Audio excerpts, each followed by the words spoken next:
and the one that I literally tell every single person is just the go sell it, then build it kind of scenario, and don't get stuck. The biggest thing right now is don't get stuck trying to build something that nobody wants. If you want to work with us, if we don't think that they're like, if we don't see, like, if our checklist isn't met, go prove us wrong. Kind of like, if you go prove us wrong and you come back and you can meet the criteria to kind of come with us on the partner side, we would love to come back in there. Because how did all this get started for you, from your career to becoming the portfolio manager with Dan? Like, that's huge. Can you share like one hidden pitfall in managing cash flow that most entrepreneurs face in your experience? one right now that I would say, and this is kind of just Was there a time when a founder completely surprised you in a good or a bad way? yes, on both fronts. Is there any opportunity where we could work together, where I could introduce you guys to opportunities as well? Definitely. I mean, I think from our end, really, like the biggest thing that we're always looking for is more amazing people to work with. So what percentage would you look at mindset as a component when you're looking at a founder? Their Pretty big. So yeah, okay.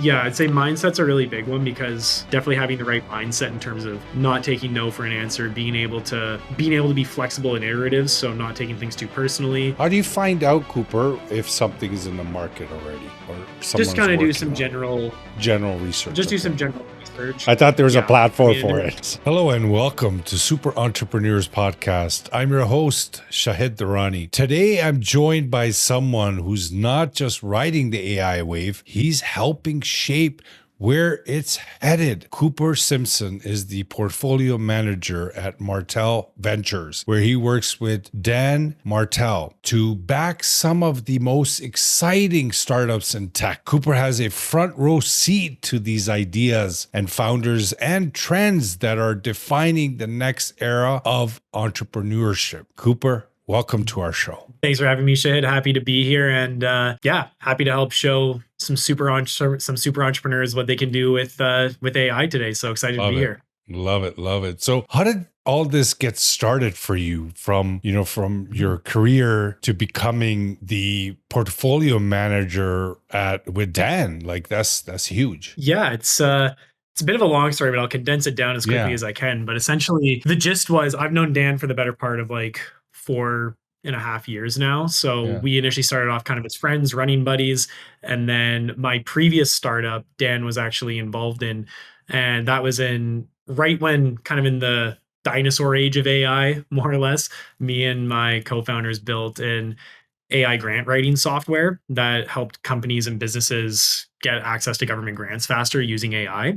And we basically grew that business up. Reason why we stopped doing it is you kind of realize very quickly that when the government controls the product that you sell, it's not necessarily the best product to sell. So we kind of, when a lot of the governments that we were working with decided to change over their ownership, so did every grant program overnight that we were selling. And we kind of looked at it and said, maybe not the best industry to be in. It was kind of like, I like to say, a level 5 opportunity that required level 10 effort. But kind of through all that, the timing just worked out perfect, where Dan was kind of seeing how we were building everything there. And then when we kind of made the tough call to decide to wind that down, he was like, hey, I've actually been wanting to build Martell Ventures, which is an AI first venture studio, and asked me if I wanted to come along and join on the journey. And the timing just worked out perfectly. I had a little bit of the experience, as well as was just kind of right place, right time, open for the opportunity, and made it happen. Now here we are.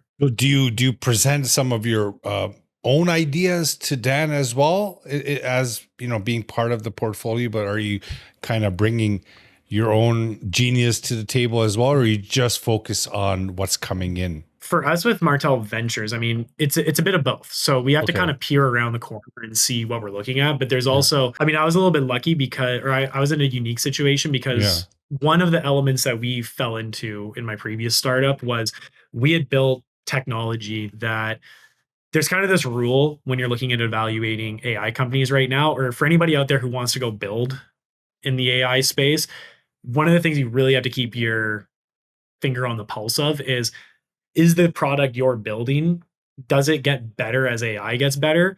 Or as AI gets better, do you become obsolete?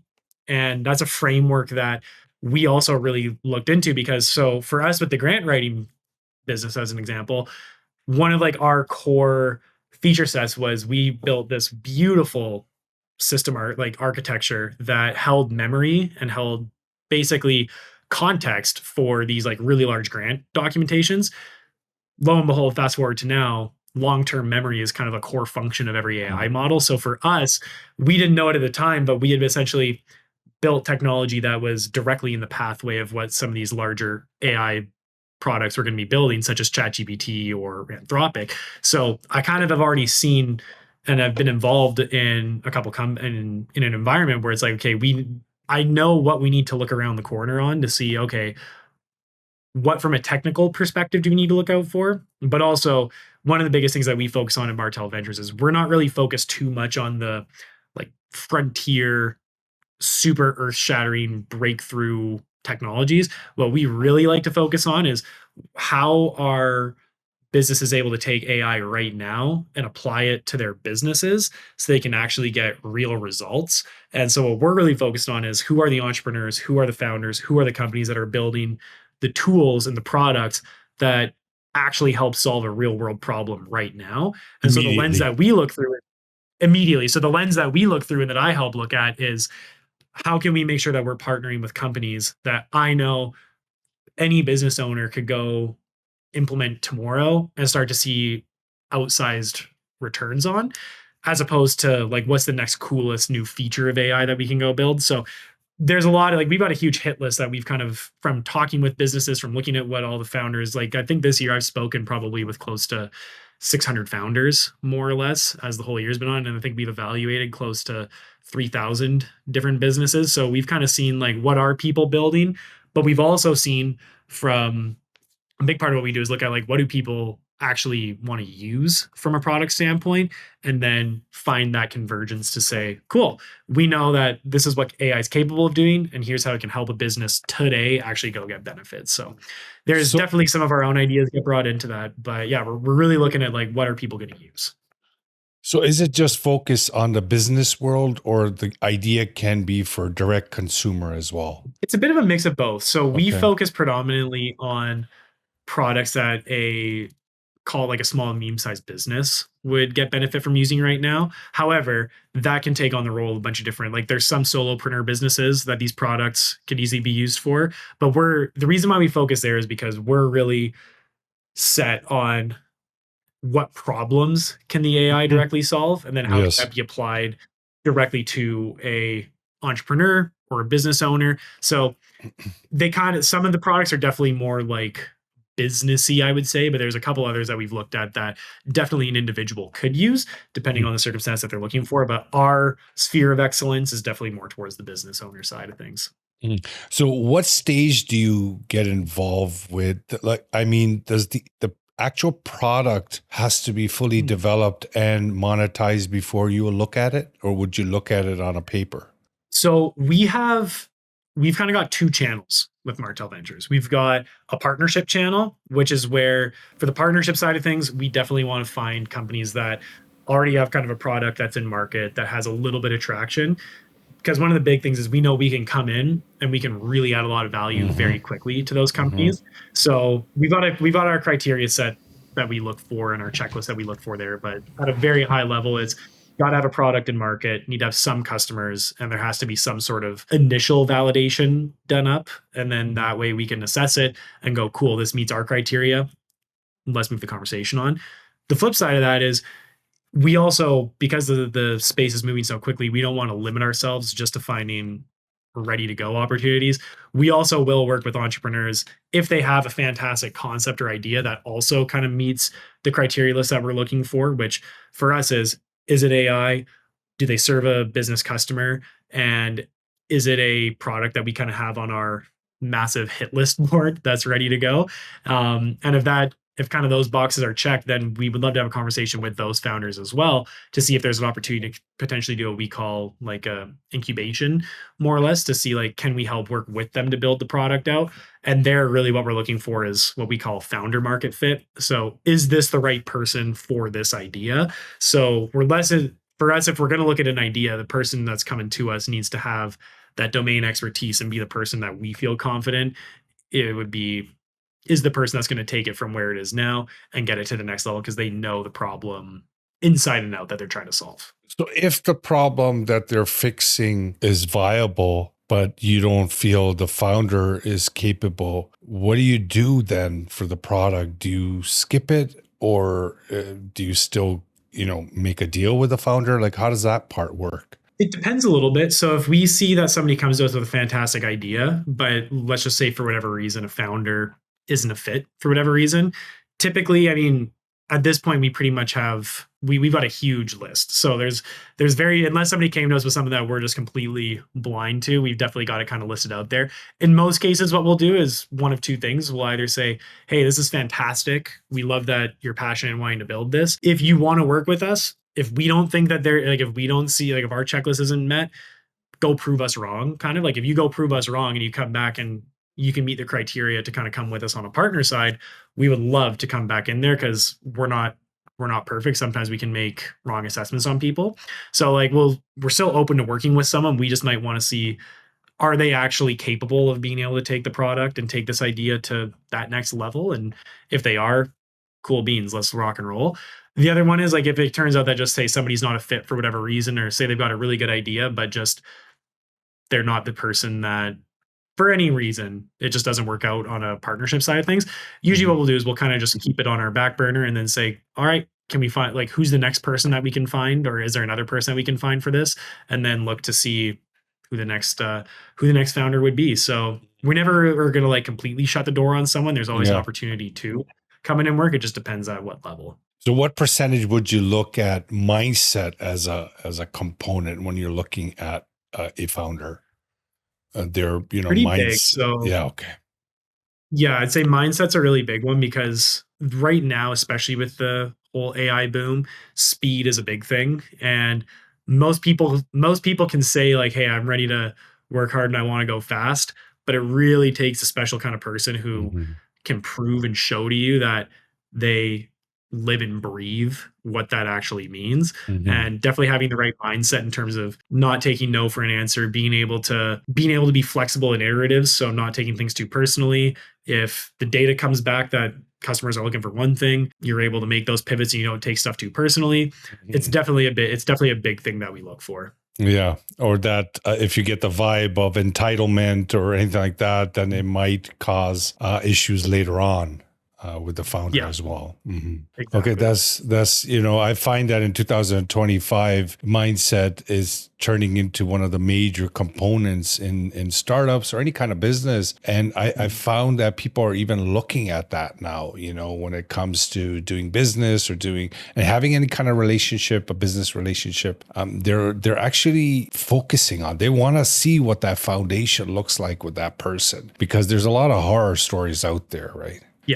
100%.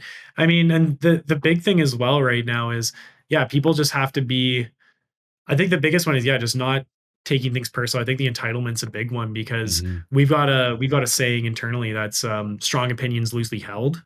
And we need to make sure that everybody else that we work with shares that same thing, which is, hey, we're going to have conviction on this idea, but let's not get it twisted. If we get information or data or something that comes back that tells us we need to be doing something else, we're not gonna just sit on this. We're not gonna sit on this hill and die if there's a better opportunity over here. And the founders that we work with and the business owners that we partner with need to kind of share that same mindset. Otherwise, there's definitely will be a difference of differing of opinion that can cause friction later down the line. So that's cool. Definitely a very critical.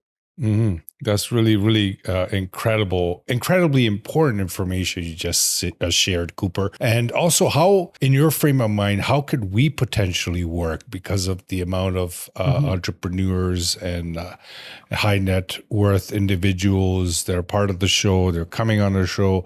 Everyone is peaking at AI, right? So, and even in their own business. So it comes up. Is there any opportunity where we could work together, where I could introduce you guys to opportunities as well?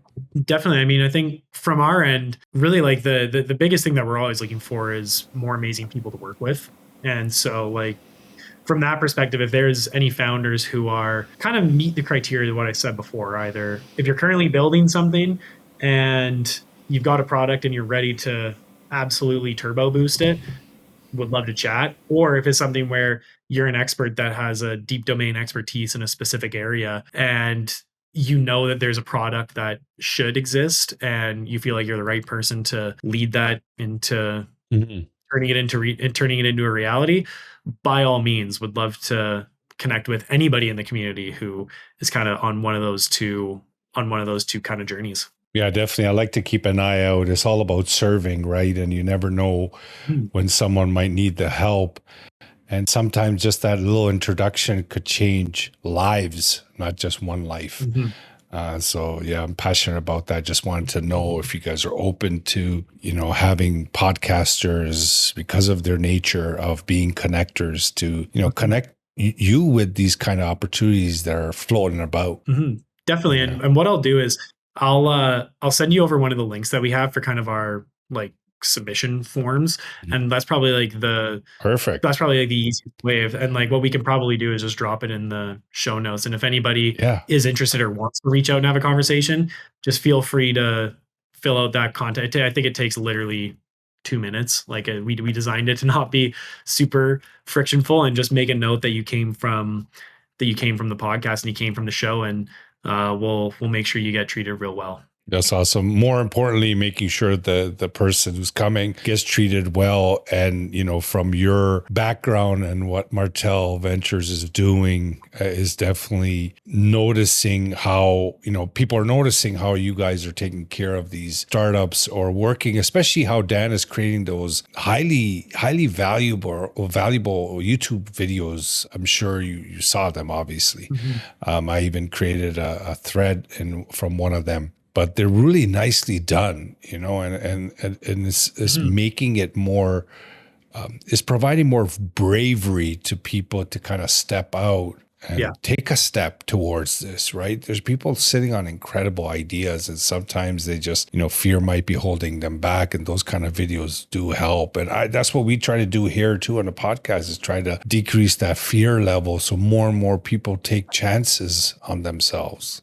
Yeah, definitely. And I mean, the biggest thing that we've been noticing right now is just with entrepreneurs in general. I mean, AI has opened up this opportunity recently to where you can quite literally accomplish 10x what you've ever wanted to before, just by being able to take advantage of some of these tools. And there's some light lift ways you can implement AI into just any daily workflow that gets you so much further ahead for whatever your idea or business is, that it's a pretty exciting time to be an entrepreneur right now, because anything you do want to make happen is capable of happening. Was there a time when a founder completely surprised you in a good or a bad way? Yes, on both fronts. I think there's been times, there's one company I remember where the founders basically were completely unassuming, showed me the demo. We went through the whole conversation. And normally I've met with some founders where if they've had a little bit of success, the first thing they're willing to do is just brag about it to the nth degree. But I had this one founder where I basically got to the call and I was ready to write them off and be like, this probably isn't an opportunity we want to look at. The product was cool. The tech was interesting, but I don't know. I was just kind of getting a bit of an interest. I wasn't sure if they had actually validated anything. And so I started asking, okay, well, have you tried selling this? And lo and behold, it turned out that they'd only been around for 3 months, but it already sold like $500,000 worth of the software. And I was like, whoa, okay. So basically a person who I thought wasn't very good at sales turned out to be actually incredibly good at sales. And it was just the most unassuming guy I've ever met in my life. So that was one where I was like, okay, that's very, very interesting. And then on the flip side as well, we've seen so many scenarios with founders where I had one guy that came in and was talking up so much about how he had, how his product was going to basically change an entire industry, was going to do all this, that, and everything. And then I was getting impressed because the demo he had was really slick. And I was like, okay, yeah, this looks really cool. And then dug a little bit deeper and started asking him and doing kind of some technical diligence to figure out, okay, how'd the product get built out, everything. And basically what it turned out is the entire product was just basically just a shell on top of 2 or 3 N8N and Zapier automations. And I was like, oh, okay, so there's actually not even a product at all. And he was basically So it wasn't kind of, so like, it wasn't coded yeah, on Python or anything. No, it wasn't even that. It was like, there just wasn't even a product. Like he was like, one of the things that we've been having to be very diligent on is, are people actually building products, or are they building very, Automations. yeah, like very fancy looking automations? And so that's been one thing that we've been noticing. And yeah. But you see that there is becoming quite common. I don't know. I'm seeing like there's a lot of monthly subscription companies out there that are operating on those N8N. I always get that mixed up. Automations in the back end, mostly, right, with some coding. So how do you, when someone comes, is that one of the first things that you look at, I guess? It's definitely one thing for us where, like, if something is built off of, if there's no underlying technical moat to the product, we probably won't look at it from a partnership or a build perspective, just because the barrier for entry for a competitor to do the exact same thing is essentially zero. So from our perspective, we won't really look at entertaining those. It's not to say that it's not a valid business. Like, there's a lot of people who are building some very good automation businesses out there. Could be a good MVP. We're looking at it. Yeah, it could be a fantastic MVP and proof of concept. But in terms of like an actual defensible product, makes it pretty tough to take a look at. But we've seen that a bunch. Or like, there was one guy I remember I was chatting with, was again like kind of talking up his product and talking about how much traction he already had, and then was also bragging, like at the end of the call started bragging to me about how he built the whole product in 4 hours on Lovable. And I was like, okay, well, if you built the whole thing, and like, that's impressive that you've done this, but you're kind of also just shooting yourself in the foot a little bit, because if somebody who's non-technical, was able to build a product in 4 hours, how defensible is it? So certain things like that, where we kind of have to like always be checking to make sure that, is the entrepreneur that we're going to be partnering with actually capable, and are they the right person? And also, is the product and the opportunity that they're going after one that is actually worth exploring? So all these little things that we've been kind of seeing, but those are kind of some of the funny high level ones that we've come across. So can you share like one hidden pitfall in managing cash flow that most entrepreneurs face in your experience? I would well, one right now that I would say, and this is kind of just one of the superpowers that AI gives any entrepreneur right now, is too many founders are focused on building out perfect product when they should go sell first. And that's a big cash flow bottleneck that I see. Like, the AI is phenomenal because you can go to the point that you mentioned before. You can go put together a couple automations and build a working MVP that you can go start selling and getting customer feedback on. And if you're completely starting from scratch, no technical experience, just by asking AI how to do it, it might take you a couple weeks. So there's like the timeline to sell has been radically compressed. Yes. But what a lot of founders are doing is they are still approaching it like it's 2018, where they're thinking, okay, I've got this idea. I need to go hire a bunch of people. I need to go do a bunch of stuff, raise money, and then go build. And I think right now, in today's day and age, that's backwards of what you want to be doing. When you have AI as a superpower, you want to go get in market and start selling first, then start going through and doing all the technical big build out things. That's probably the biggest one that I notice right now. Is I can't tell you how many founders I speak with that will take 6 months of building something just to have no customers. And then one, you get left behind very quickly because the technology moves so quickly.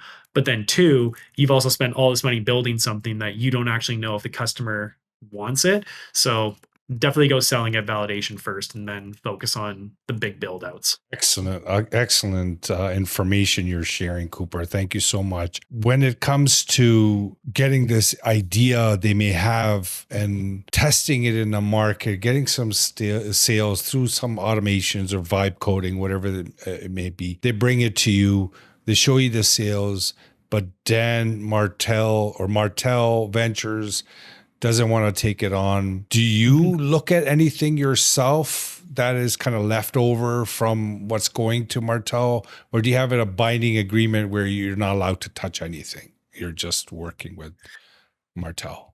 So like from a company perspective, like if they work with us, they're only allowed to work with us. No, I mean, like if someone pitches an idea to you and it's good, but it's not at the level of Martell good, but you're interested in it, could you do it on your own? I mean, so we're very upfront with everyone. I mean, right now, the thing with AI is historically, there's always kind of been that notion that there's probably 5 people doing the same idea that you're working on right now. With AI, I'd say it's probably there's 20 people working on the same problem that you're working on right now. And I think it's whether it's potentially it's us, maybe it's somebody else. I mean, somebody is going to I would say right now, if nobody's working on the idea that you have, that's probably a signal that it's not the best idea to go after, if I'm being totally honest, because if you have no competition in the AI age, then it means somebody's probably tried and has realized it's maybe not the best opportunity to go after. So what we always tell people, we're very upfront. We say, hey, we're looking and we're talking with you because this is one of the products or one of the categories that we've made a note that we want to be in. So if it ends up working out with that founder, fantastic. If not, we tell everyone like, hey, we're going to keep, whether we go do it or whether we partner with somebody else who is working on this problem, one way or another, we will be entering the market for that category. Fair enough. So, yeah, we're very upfront. We're very upfront with everyone, just because that way. We don't want there to be any. How do you find out, Cooper, if something is in the market already, or just kind of do some general research? Just do some general research. I thought there was a platform for it. I mean, the easiest one right now, like we've got a whole we'll use Perplexity, we'll use ChatGPT. We've got like a whole set of workflows. Like when we see an opportunity come through, like when we see an opportunity come through, we've got a whole kind of competitive landscape test that we'll run to figure out like, okay, is somebody else working on this and who's working on it? What are the competitors? And we got a good sense of like, okay, yeah, what does the market look like right now, more or less? That's awesome. Cooper, it was fantastic talking to you, brother. Are you going to be able to get Dan on here too? His schedule is a little bit crazy right now because he's kind of going, we're old friends. Come on. That's one that Sam is usually the guy to ask for there, so I can get connected. You can drop a recommendation, maybe. Yeah, exactly. Yeah, so I'll see what I can do. Yeah, thanks, Cooper. I appreciate it so much. I appreciate your time today, coming on the show, sharing your wisdom.